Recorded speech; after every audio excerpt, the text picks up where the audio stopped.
Chelsea want to sign Jadon Sancho on loan, but where has that story come from? What's the credibility? What are the details? We're going to run through that. Marcus Alonso is again heavily linked to Manchester United as emergency cover at left back. An interesting story about Matthias de Ligt that will put to bed some of the myths regarding his form at Bayern. Loads to go through that will bring you right up to date with all the latest Manchester United news and transfer news. Welcome to Man United Review. My name's Jamie. Before we get into it, please smash a like on the video and let's jump straight into it. So let's kick off with Manuel Ugarte. He's the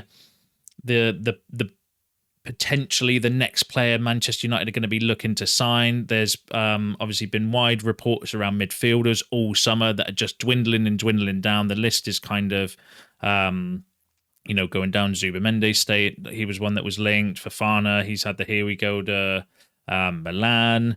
Amrabat looks like he's not coming, and so on and so forth. And it's kind of whittled down to two, really. It's either going to be Sander Berg or Ugarte, and Ugarte is the number one midfield target for United currently. So a couple of quick updates for you. So Fabrizio Romano has said constant conversation and contacts are ongoing between PSG and Manchester United for Manuel Ugarte. Contract and salary is ready.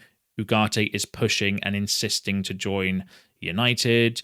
Laurie Whitwell said George Mendes is trying to engineer a deal that would see Manchester United sign Manuel Ugarte from Paris Saint-Germain. And Laurie Whitwell also said a resolution for Manuel Ugarte is still possible closer to the transfer deadline, although United insists they will not pay PSG's asking price. So a couple of updates that weren't really updates, because a lot of that news we knew anyway, that the standoff is around the fee for Ugarte. So Ugarte, we know, has agreed a contract with United. He wants to come. Romano said the other day he's in love with the idea of coming to Man United. Problem is PSG wants 60 million. They want the same money that they paid for him back. United are like, no, we're not paying that. We want to pay around 50 million euros, it's believed. PSG wants 60 million euros. And we're just at that kind of impasse still. Like, does anyone else feel that it's just getting like a little bit childish now? Because surely everybody knows that eventually PSG are going to have to drop their asking price if they want to sell Ugarte, which, going off of the stories coming out yesterday saying they're putting under their bit from Sky, I think it was, saying that they're under pressure to sell him because they've obviously bought in João Neves, and it just seems a little bit childish now. Like, you've held on as long as you can. I don't generally think there's much point in what's the point in dragging it out for another 2 weeks just to accept our low offer anyway? That's what I generally think. I think United are in a position of power when it comes to this, where they're like, no, we're not folding because we know the player wants to come. Like, if there was other clubs interested, or it was like a battle between United and Chelsea or Atletico Madrid, or other teams, then you could understand PSG's standpoint, where they're like, no, we want to get the maximum amount. But all signs are nobody else is really in for Ugarte. He wants to come to us, so we've got the kind of power, and it just seems really childish at the moment. So hopefully, I mean, it might drag out for the rest another 2 more weeks. But he does look like he's the top target. If not, United, I think, would be well prepared to walk away, and then it looks like Sander Berg would be the alternative. But let me know what you think about that in the comments. Romano did kind of give a quick update on McTominay, saying that United's message is that McTominay can only leave on a permanent transfer, and the asking price is 30 million euros, because obviously we've got noise around Napoli potentially trying to come in for a loan, which makes absolutely zero sense. United need the money and want the money, because those funds we can use then to either increase the offer for Ugarte if we have to, which I don't think we will, or potentially bring in Ugarte and Sander Berg, but that would depend on other player sales as well. So they do need those kind of funds. But McTominay makes zero sense loaning him out. He's only got a year left on his contract, so that means we'd have to give him extend his contract with the +1, send him out on loan. But then, as we know from before, when Phil Brown was saying that it's in their contracts, if we extend it by the +1, they're then entitled to half of the transfer fee next summer. So it just makes zero sense to loan Scott McTominay out. Now, as well as midfield, the other position that United might look to strengthen towards the end of the window is left back. Obviously, we've had the news of Luke Shaw's injury. Malasia's not due back until October, and that's if he doesn't have any other niggles or any other problems, and he's going to need to, he's been out 18 months, he's hardly going to come back in straight away into the first team fold. So that one's still going to be potentially a number of months away. So Fabrizio Romano has said that Manchester United's priority is now the midfield, and no decision has been made regarding the left-back situation. Players have been offered to United. Mario Hermoso, Sergio Reguilon, Marcus Alonso are all options on the table. And then Ben Jacobs, who can be quite credible, but can be, I call him a hit and miss journalist, sometimes good, sometimes not so good, saying that Marcus Alonso has been discussed internally by Manchester United. He'd be interested to have a conversation with United, but nothing advanced at this stage. So couple more kind of sources. We had The Athletic as well saying that Marcus Alonso was a player that was potentially on United's radar. I mean, beggars can't be choosers, I suppose, but it wouldn't be my preferred target at left back. Like, out of those, Hermoso is a free transfer, can play at left centre back as well, would provide cover in a couple of different areas, but might be more expensive on the wage front. But then out of the others, like Reguilon, I'd take him back on loan. Marcus Alonso, for me, 33 years old, had really bad back problems last season for Barcelona. And then Ben Chilwell is the other one who's got a worse injury record than Luke Shaw. So, you know, Hermoso would be my first choice, if not maybe Sergio Reguilon back on loan. But let me know what you think about the left back situation in the comments. Now let's go through this Jadon Sancho noise. So this has come from, I don't know the credibility. And now if it was from a more credible source, then you know, it would maybe make a bit more sense. But the story is Chelsea have expressed an interest in signing Jadon Sancho. They are willing to offer a transfer fee and 2 academy players for the winger, or sign him on loan with an obligation to buy, with them covering his entire wages. Again, unknown credibility. I don't think it's from the most credible source, to be truthful with you. And in normal circumstances, I would then dismiss that story as exactly what it is. I would be saying, take it with a pinch of salt.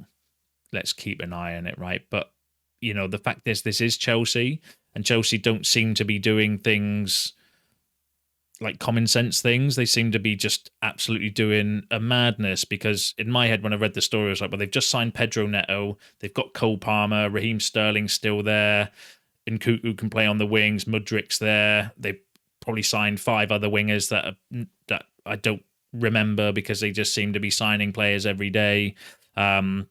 So I was thinking, well, they probably got 20 wingers in their squad already. Why on earth would they want Jadon Sancho?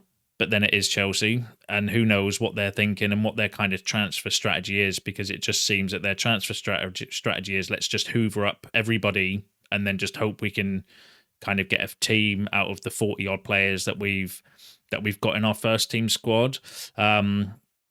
So while I don't trust the credibility of the source, and it is one to keep an eye on, see how it kind of develops, it wouldn't put it past me for Chelsea to do that. Like, because again, it just seems like a really random story where you'd normally think, well, they've just signed Pedro Neto, so that's BS.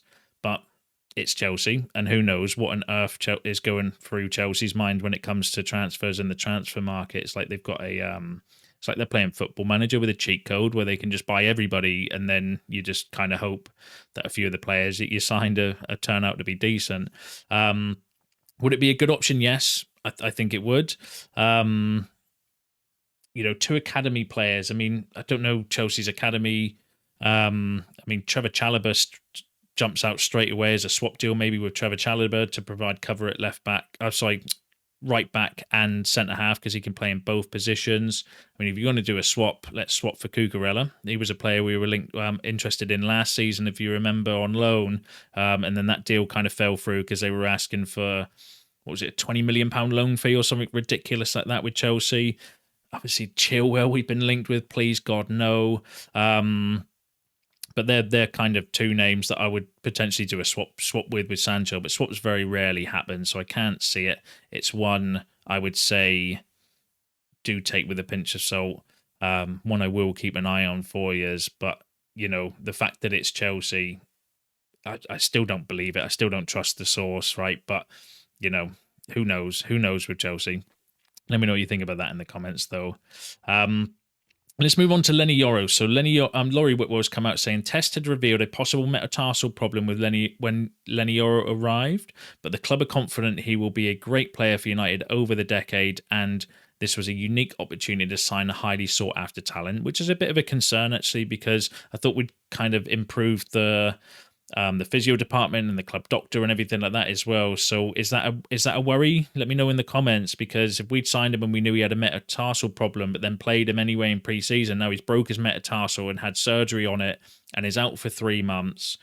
Is that just coincidence? Is it something where maybe it is just a freak accident that can happen in football, especially with metatarsal injuries? Are you worried about that? Let me know in the comments. I think it is a bit of a concern for me personally, because, not that we've signed a player and he has kind of an issue like that, because I don't think it's like exactly career ending, but is it another sign that actually the physios have not done their job properly and have not advised Yoro to maybe have the surgery straight away, and we've tried to play him to see how it's kind of goes on, and then he's ended up getting injured? Like, who knows the actual kind of story, but it is a bit of a concern, because I thought we'd come away from hoped that we'd come away from making those sort of mistakes where we've been playing players that effectively are injured or have like little injuries and making things worse. You remember last season there was a story that Casemiro had a bit of a hamstring issue, and the club physios and everyone said no, he was fine, and they signed him off to play. Casemiro himself went to see a specialist in Spain, and that specialist was like, no, if you play, you're gonna rip your hamstring, and you're gonna be out for like a few weeks. And that kind of problem I was hoping we would have got rid of, but the Lenny Yoro story there is a bit concerning. But hopefully it is just one of those where we knew about it and it was just an accident on the pitch, which then because it's I don't know, made it worse. Then we then thought, well, okay, well now's the time. Let's just do the surgery and get it out of the way, and then hopefully that'll be that. But let me know what you think in the comments. Next story, again coming from Laurie Whitwell, is regarding Chido Obi Martin. So the signing of Chido Obi would probably not have happened under the old regime, whose approach was to wait for an agreement between clubs. United already have a contractual agreement with the player and are now negotiating the training compensation with Arsenal. So that's an interesting update, kind of confirming the change in structure and philosophy from Ineos and the recruitment team, where effectively you're saying that in the past we would have tried to negotiate a fee with Arsenal first and then tried to get terms done with Obi Martin, which would have meant that maybe we would have missed out, because if you remember on Chido, he's had higher contract offers and higher salary offers from clubs abroad and from Arsenal, I think. But he wants to come to United because of the pathway to first team football, and that might not have happened under the previous regime, because we would have spent more time negotiating the fee with Arsenal and not agreeing terms with the player, which might meant that actually the player would have then just agreed to go somewhere else as well. So that's an interesting update. But let me know what you think about that in the comments. Ferdi Kadioglu is a player that we've been heavily linked with this summer, mainly from Turkish sources, which I did say don't know the credibility of and that we'll keep an eye on. Fabrizio Romano has confirmed that Manchester United have never made an offer to Ferdi Kadioglu or Fenerbahce. The club is working on it. The club working on it is Brighton. So that's a story where it looks like we were getting used by Turkish media outlets to either increase the fee for Ferdi Kadioglu or generate some interest or speed up a deal with Brighton. So Ferdi Kadioglu is a player that is not coming to a Manchester United. Looks like he's going to Brighton. Be interesting to see actually how he does there, because Brighton are quite good at getting players like that as well. So he'll probably be one that does really well and will end up going for £100 million in a couple of years' time. That's what can happen sometimes, isn't it? With Brighton, they're really good when it comes to their recruitment. And then I wanted to bring this story in, so because there's been a lot of noise regarding Matthijs de Ligt. And Scozy did an interview on the Overlap earlier this week, and I've wanted to bring this story in, but there's just been so much transfer rumours and stories and stuff. There's not really been a quiet moment where I could kind of bring this story to you. But just wanted to go through, and do a bit of myth busting around Matthijs de Ligt. So Scholes was asked why effectively on the overlap, he was kind of questioning the signing of De Ligt, saying that he wasn't a regular starter at Bayern, and that he lost his place to Eric Dyer. And United in Focus, who do some really good reporting, have kind of dispelled those rumours, saying that Eric Dyer played 15 games for Bayern Munich in the Bundesliga after signing for the club in January, and 14 of them, Matthias de Ligt was a starter. So effectively, so Dyer played alongside de Ligt rather than instead of him, with Thomas Tuchel deciding they made a good pairing. De Ligt won their end of season poll for best defender with 58% of the votes. So the Bayern Munich fans voted Matthias de Ligt as their best defender last season. The kind of fan group as well were also kind of blaming the fact that Thomas Tuchel didn't play de Ligt for them not winning the league, effectively saying that Kim Min-jae and Upamecano were tired, and when de Ligt did have a few injuries, Thomas Tuchel wasn't putting him back in the team quick enough. For whatever reason, obviously I don't know the reasons why, but effectively the Bayern Munich fans were blaming that on why they didn't win the league as well. So just wanted to kind of bring that in because I fell into that rumor. I always assumed, and this is before Scholesy said it, this was, I think I mentioned this in a video way back at the start of the transfer window, that when we were first linked with de Ligt, where I openly kind of thought that actually he had been benched by Eric Dyer, but that apparently, well, according to that report, and I did the research and checked it out as well, it's credible.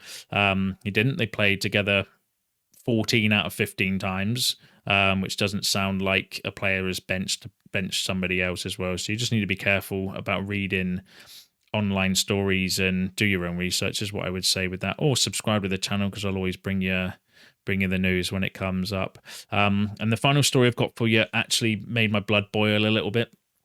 Regarding the Glazers, so Laurie Whitworth said a team responsible for looking after the interests of the 6 Glazer siblings and their families has been cut as part of Ineos's cost-cutting drive. So you're telling me that 6 multi-millionaires have been using Manchester United money to pay for people to look after them? Like, what an absolute piss take. That is genuinely like made my blood boil a little bit when I seen that this morning. Especially when you think that Ineos have it, like, to cut costs, had made staff pay for their own transport to Wembley for the cup final. We're on about losing 250 people, are losing 250 staff are going to be losing their jobs because of how the Glazers have neglected the club and ran it to the ground. And now you're telling me that they've been using Manchester United money to pay for people to look after them effectively. Like, what an absolute piss take that is. Like, fair enough, if they've got people, like, as a multi-millionaire, you probably would have somebody that looks after your affairs and, you know, a secretary or whatever. Do you know what I mean? It's somebody that can kind of, you can go to, you know, because you can afford to pay them a wage to look after you and stuff. But using Manchester United money to do it for all 6 of them as well, one absolute piss take. That's generally, I just really hope that Ineos have a path to full ownership, because they are just the worst, aren't they? They are just the absolute worst of the worst. Ran this club, literally milked it dry. I just genuinely hope Ineos and Sir Jim has a pathway to full ownership, and I can't wait for the day when they actually leave. And it can't come quick enough, in my opinion. But let me know yours in the comments, and that's you all up to date with the latest Manchester United news and transfer news. Drop your thoughts in the comments below. I enjoy reading them. Don't forget to smash a like on the video on your way out. Subscribe to the channel if you're new, and I will see you in the next one.